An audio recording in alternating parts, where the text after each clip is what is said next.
Third place in the second division, and they were looking to Duncan Shearer to continue his goal spree, 6 in the last 2 matches, even though he was facing the former England goalie Peter Shilton. Well, Swindon almost went ahead in the 14th minute with a fine attacking move. Steve White supplies the pass. There's a Derby defender, clears before Duncan Shearer can apply the finishing touch. Shearer went even closer after 40 minutes when he latched onto a fine pass and then eluded his marker to fire in a long-range shot which rebounded just off the inside of the post. But Swindon went behind just afterwards. Derby's Paul Williams tried a speculative shot, deflected, and Digby no chance there. Just before half-time, they had a chance to equalise from a free kick. Sean Taylor's far post header ran across the goal. Steve White, though, just failing to connect. In the second half, Mickey Hazard equalised for Swindon from the penalty spot in the 63rd minute. 7 minutes later, Phil G put Derby ahead. That's the way it finished. Swindon 1, Derby 2. Finish the effects of the continued absence through injury of Glenn Hoddle. Without their skillful player-manager, Swindon were to lose their unbeaten home record. Swindon sensed it wouldn't be their day as Duncan Shearer's shot hits the post with Shilton well beaten, but he collects Hazard's effort from the rebound. Shortly afterwards, Derby take the lead. Paul Williams gets through 2 tackles, and a deflection off Sean Taylor leaves Fraser Digby stranded. Swindon drew level with a fortunate penalty. Surely obstruction at worst, but the referee decided otherwise. Furious protests from the Derby defenders, but Peter Shilton sums up his feelings best. Hazard sends Shilton the wrong way from the spot. But Derby clinched the game with a goal from Phil G. Fraser Digby hesitates fatally as he comes out for the long ball, and several defenders fail to cut out the danger before G shoots home via Digby's legs. It's a bad goal to lose a match with, wasn't it? Meanwhile, a run of 4 wins out of 5 in the league has given Swindon's promotion hopes a real boost.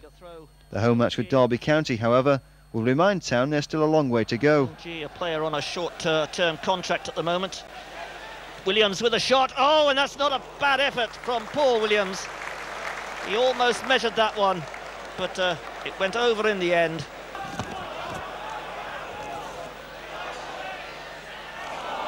Paul Williams tries the shot. He scored! Paul Williams hits one in from, what, 25 yards?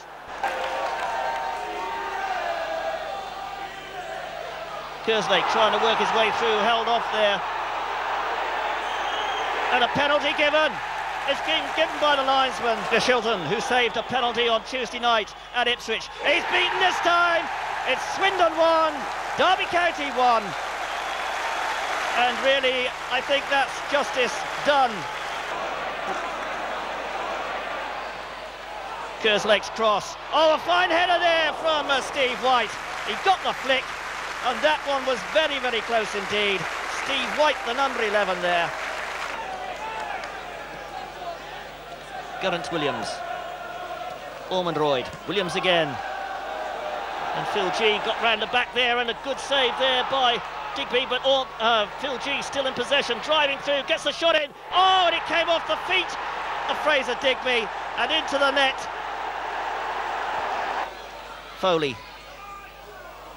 And just headed away there by Forsyth, but picked up by Tom Jones on the far side. Back in again. Oh, a chance here. He must score. White couldn't get round the back of the ball.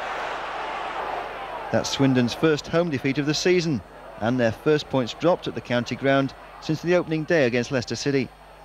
Then a 6th goal Mickey against Derby County, but a home defeat.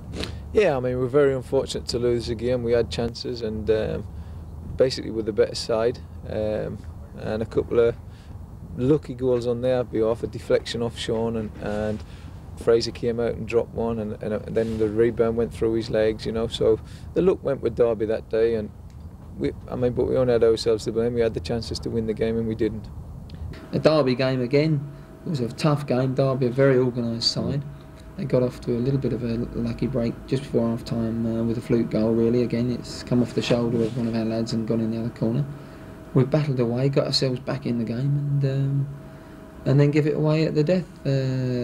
But you're disappointed, but none of our performances, apart from the Cambridge loss, have been a disgrace. We played some very good football and deserved to win the match. Even at Wolves, when we lost at Wolves, we should have won the game.